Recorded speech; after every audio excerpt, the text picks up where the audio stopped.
얘기하면 예수님 수족같이 12명이 따라다녔는데 12명 중에 누가 최고냐, 누가 높은 사람이냐를 서로 따져 물었던 거예요. 아, 내가 제일 먼저 부르심을 받았으니까 내가 최고지. 뭔 소리야. 나 쌍둥이라는 얘기를 듣는데 내가 최고지. 뭐 등등의 이유를 대면서 서로 자기가 12 제자들 중에 최고라고 1등이라고 얘기를 하고 싶었을 거예요. 결론이 안 났죠. 근데 차라리 예수님 누가 최고입니까? 점지해 주세요라고 하는 게 더 빨랐을 수도 있을 거예요. 근데 차마 그 얘기를 못하고 있었어. 왜? 예수님은 오늘 대목뿐만 아니라 너희들 중에서는 으뜸이 되고자 하는 사람은 다른 사람을 섬기는 사람이 되어야 한다. 이 얘기는 뭐냐면 다른 사람을 섬기는 사람이야말로 제일 으뜸인 사람인 거예요. 다른 사람의 섬김받는 사람이 우리는 으뜸이라고 생각하고 그게 최고 높은 위치에 있는 사람이라고 생각하는데 정말에 그렇지 않지. 에집트에 가면 피라미드가 있습니다. 여러분 아시잖아요. 왜 파라오가 이스라엘을 탈출하려고 하는 이스라엘 사람들을 놔두지 못했을까? 피라미드에 정점이 있습니다. 삼각뿔이잖아요. 이 삼각뿔이 존재할 수 있는 이유는요, 기단 때문에 있는 거예요. 밑바닥이 있기 때문에 이 삼각점이 있는 거예요.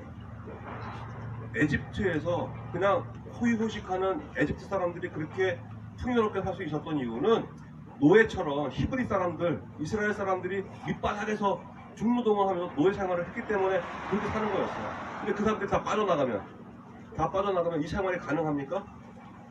불가능하죠. 그렇죠? 우리말에도 농자 천하직원이란 말이 있어요. 우리는 슈퍼에 가서 돈 주고 쌀 사 먹잖아요. 비싼 식당 가서 아주 고급 요리도 먹고. 농사 아무도 안 지으면 먹거리는 어디서 옵니까? 비행기 타고 배 타고 오겠지. 근데 거기도 농사를 아무도 안 짓는다면 우리 어떻게 살아요? 이치와 똑같은 거죠. 사실은 1등이 아름다운 이유는요, 1등 밑에 깔려있는 무저들 때문에 아름다운 거예요. 이 사실을 깨달아야 할 필요가 있어요. 여러분 노자 도덕경이라는 책 아시죠? 뭐 한 번쯤 다 읽어보셨을 거예요. 노자 도덕경, 이 33장으로 이루어져 있는데, 통칭 우리가 알려져 있는 그 33장 중에 한 대목에 이런 질문이 있어요. 노자가 그 독자한테 이렇게 물어보는 거예요. 그래요, 한번 생각해봐.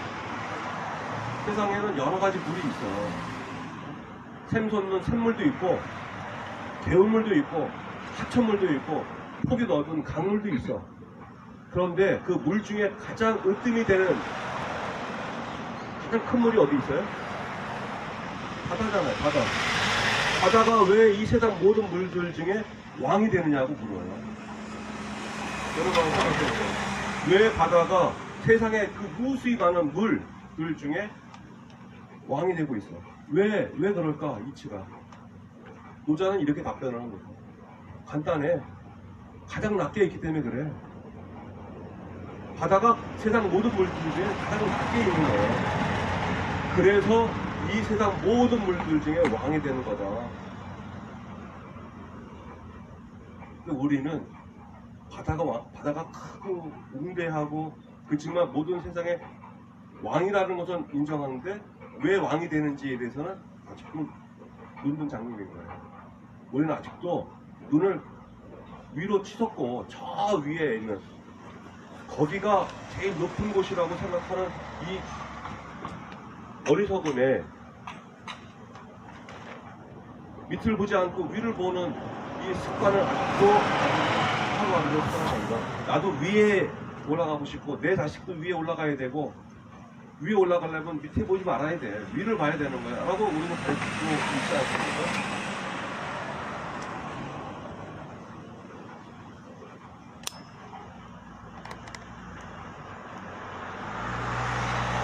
바다는 세상 모든 물들 중에 왕이 되기 위해서 일부러 낮은 자리에 있는 게 아니에요. 그냥 가장 낮게 있기 때문에 그 자체로 왕이 된 것 뿐이에요. 오늘 예수님께서 마지막 대목에 어린이를 품어 안으시잖아요. 그래서 하시는 말씀이 누구든지 이 어린아이를 받아들이는 사람, 나를 받아들이는 사람이에요. 그 나를 받아들이는 사람은 나를 보내시는 분을 받아들이는 사람이다. 이 말을 간단하게 축약해서 설명해 드리면요. 이 세상에서 가장 볼품없고 가장 낮은 자리에 있는 사람을 받아들이는 사람이 바로 예수님을 받아들이는 사람이고, 그런 사람을 받아들이는 사람은 바로 이 사람을 세상에 보낸 하느님을 받아들이는 사람이라는 뜻이에요. 근데 아시다시피 우리 사회는 어떤 사람을 대접합니까? 또 어떤 사람들을 부대접합니까? 또 교회는 어떤 사람을 더 존중하고 존귀하게 대합니까? 오늘 복음에 나오는 어린이라는 말이 있잖아요. 어린이라는 말은 누가 썼나요? 1923년 소파 방정환 선생이 어린이라는 잡지를 쓰면서 이 어린이라는 말이 이 사람들 입에 회자되고 어린이의 존재에 대해서 다시 생각하게 됐다고 해요. 그런데 많은 사람이 알고 있듯이 방정환 선생이 처음 쓴 게 아니라 17세기 문헌에 이미 어린이라는 말이 나오고 있어요. 근데 그 당시 어린이는 두 가지 의미를 썼다고 합니다. 어린이의 뜻은 어린이라고 하는 형용사와 이라고 하는 명사가 합쳐진 말이잖아요. 젊은이, 늙은이 할 때 이자가 똑같은 거예요. 근데 이 이라는 말에는 존재의 용어가 있다고 합니다. 아픈 사람, 아픈 놈, 아픈 애, 아프니, 어떤 말이 더 높다고 보이세요? 이자가 붙은 게 훨씬 높죠. 그런데 슬기로운 이가 있어요. 어리석은 이가 있겠지. 그렇죠? 어리석은 사람도 존귀한 대접으로 어린이라고 표현을 했다고 합니다. 어리석은 사람이라는 뜻에서 어린이가 있어요. 두 번째는 아직 영글지 않은 어린 사람. 하지만 어린 사람이지만 얼라나 애가 아니라 어린이라고 표현하는 이 어린이가 있었다고 해요. 18세기 이후로 꼬맹이, 이런 아동들을 존칭해서 부르는 말이 어린이였다고 해요.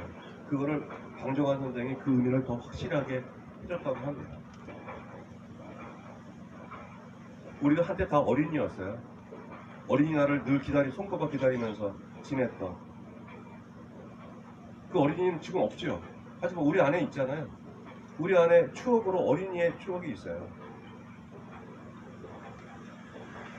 어린이라는 말에는 비록 우리보다 작고 힘이 딸리고 보잘것도 없고 배운 것도 많지 않아서 아직도 어리석은 모습을 가졌지만 존귀한 존재라는 뜻을 우리가 표현하는 말이에요.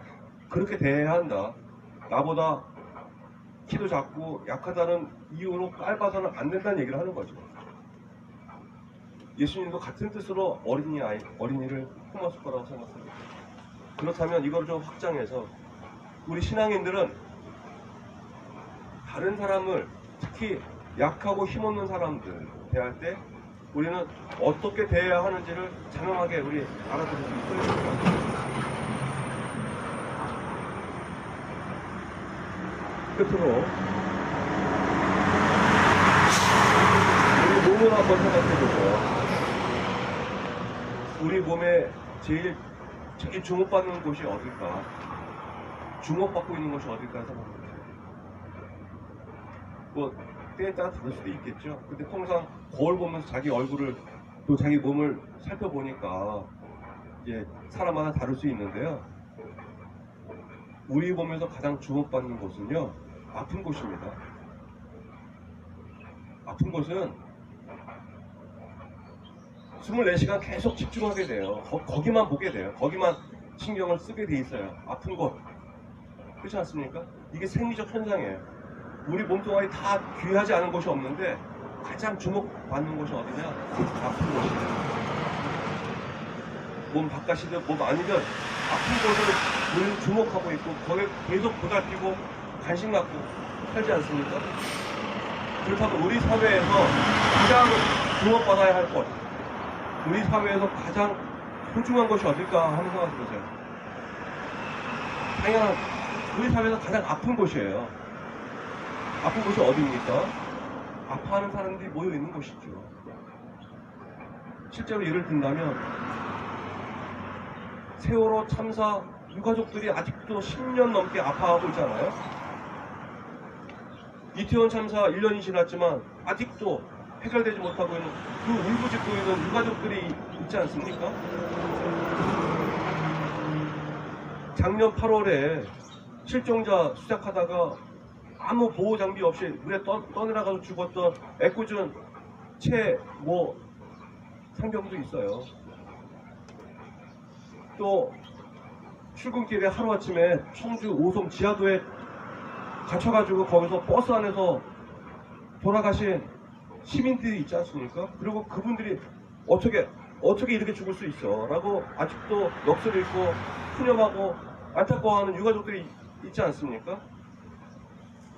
이분들의 아픔들이 우리 사회에 가장 주목받아야 할 것이 아닌가? 우리 사회에서뿐만 아니라 우리 교회에서도 가장 눈여겨봐야 할 것이 어딘가 하는 것을 보여주고 있는 구체적인 증거라고 저는 생각이 들어요. 저희는 왜 여기 모여 있습니까? 이 허름하게 짝이 없고 이 아름다운 성당 놔두고 왜 여기서 비산을 하지요? 그것도 한두 해도 아니고 10년이 넘었습니다. 여기서 비산하는 게. 2011년 8월부터 시작했으니까 이게 곧 얼마 안 있으면 15년째 비산을 이어가게 되는데 왜 여기서 비산을 할까요? 여기가 우리나라, 우리 사회 또 다른 가장 아픈 상처 입은 곳이기 때문에 그렇지 않습니까?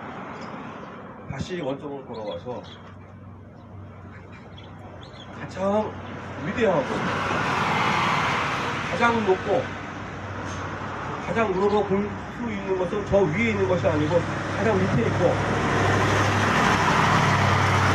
우리 몸에 아픈 곳, 우리 사회에 아픈 곳이 가장 소중한 곳이고 가장 귀한 곳이고 가장 높은 곳이다. 바다가 세상 모든 물들의 왕이 되는 것은 가장 낮게 있기 때문에 우리 신앙인들은 이 가장 낮게 있는 것의 가치, 가장 낮게 있는 것의 위대함을 깨닫고 바라보는 그런 사람들이라는 사실을 다시 한번 기억하고 상기하면 좋겠습니다.